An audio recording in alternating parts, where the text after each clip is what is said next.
All right, I'm making this video specifically for investors in my network and investor clients that I have on board. I'm going to go over the Indy neighborhoods. Very generally, this is a broad overview. There's going to be many exceptions to the rules here, but this should help you get kind of the map for the territory of Indianapolis and areas to invest in or not invest in. So I do live kind of downtown in the Midtown area, so have a lot of experience. Lived over here in Irvington, and I've now worked in Indianapolis as a realtor for a year and a half. So I have a lot of experience in these areas and can speak to them. But anyways, on to it.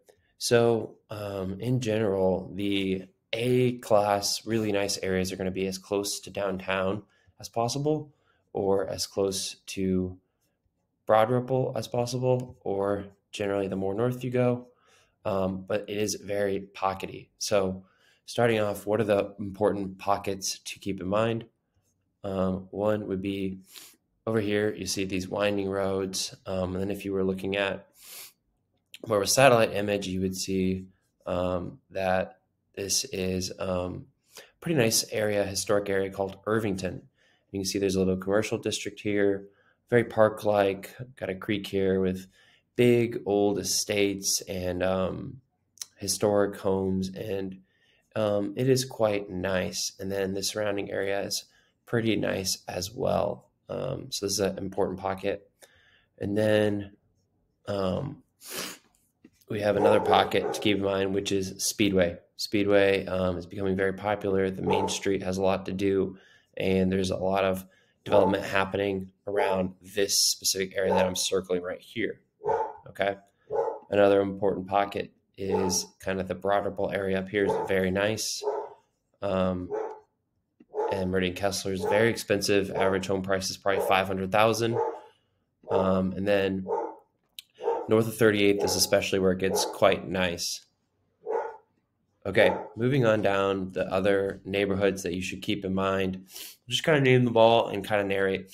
Mapleton Fall Creek. Mapleton Fall Creek has a lot of multifamilies and duplexes. I would put it at C plus class, transitioning to B. It's transitioning very quickly because it's smushed in between Broad Ripple and downtown. Crown Hill. Crown Hill has a lot of multifamilies and single families. It used to be probably a C class, and now it's again transitioning to a B. Lots of flips. The Riverside area is still C class, and lots of small bungalows, 2-bedroom homes, some multifamily. It's a good area to buy and hold. However, the comps are pretty low around here, and it's still a bit of a lower income area. Same goes for the near west side. Near west side in Hawville and Hawthorne, Fairfax. All these are kind of lower income, good for buy and hold. It's early. You're close to the IUPUI campus, which is expanding. IU downtown, the IU Health, they're building a $4 billion with a B dollar facility. And Elanco World Headquarters, which is a huge Forbes 500 company. So we have a lot of development happening. In the next 10 years is going to increase in value. Now, over here, you can find some good cash flowing properties. However, Mars Hill, Stoutfield, this is not really necessarily a super growing or appreciating area quite yet, nor do I know if it really will be. But the closer to the downtown, the better for kind of appreciation. Near East Side's very similar. Now we have, $800,000 homes popping up around here, and really generally the closer to downtown you are, the nicer. I would say once you pass rural, it's a little more of a C class. Sherman can be honestly D at some points. It can be pretty bad, especially around Tuxedo Park. Some of these roads. You kind of want to avoid the big roads, so avoid buying on Washington, New York, Michigan, Sherman, parts of 10th. It can be not as great. However, you're going to see a lot of appreciation and action, great cash flowing properties. I own 3 properties around here in 46201. So it's one of my favorite areas to invest in. It's very dynamic. It's moving very quickly. You have Irvington nearby and downtown, and they're kind of smushing in between there. Again, hot area is Fountain Square. It is, you see the picture there. It's a great commercial district with a fountain in the middle, lots of music venues, theaters, bars, restaurants, nightlife, and the south areas south down here and east of it are appreciating quite quickly. Watch out because there might be a flood zone on Pleasant Run here, so you got to watch out. But right over here is about more C class than near southeast, but this would be more B class around here. So it's just kind of a gray area, I guess. Garfield Park. Garfield Park is a great area. Right around the park, especially, is really nice, really quaint. Lots of brick bungalows, really established. So right around Shelby Street and Madison Ave kind of is great.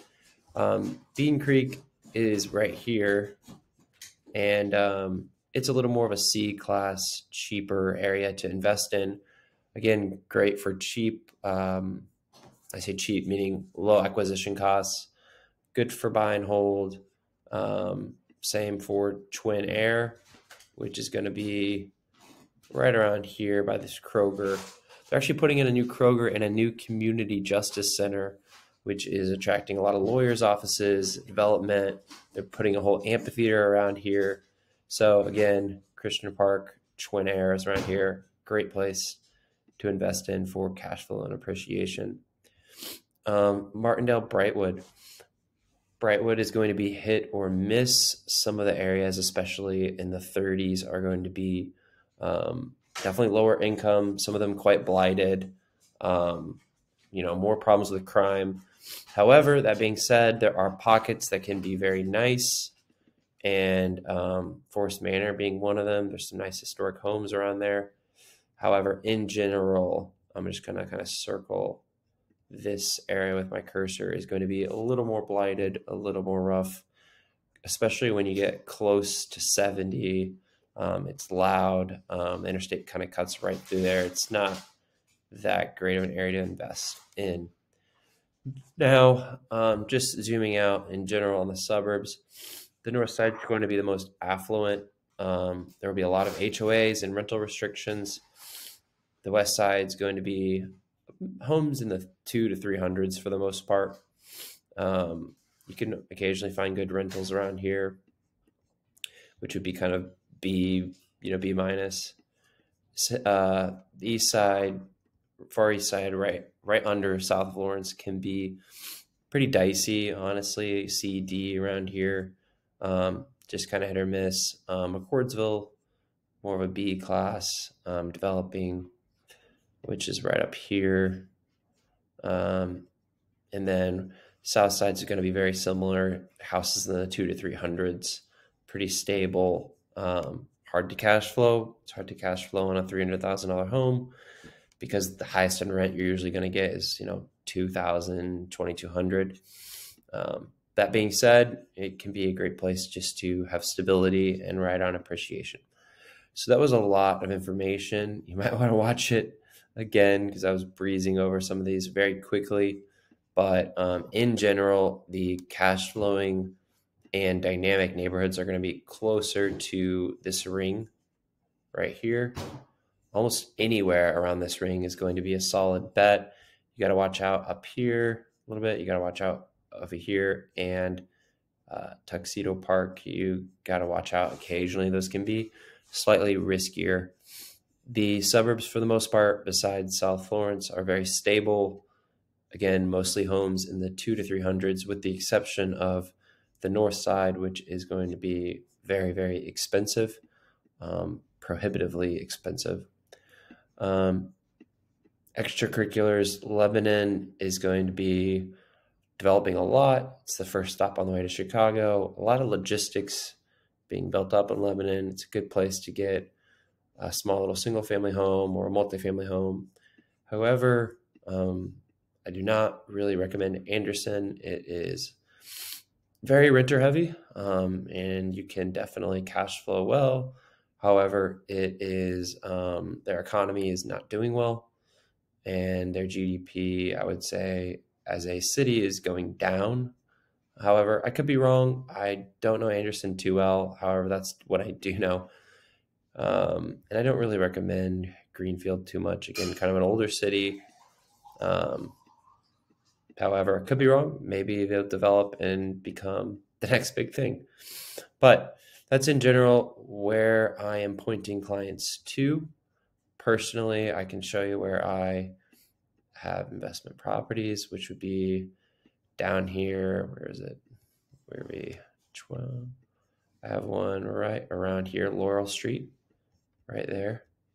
So South Fountain Square / Garfield Park, Christian Park, one right around here, one on Emerson Ave in Irvington right here, and a quad over off of Washington on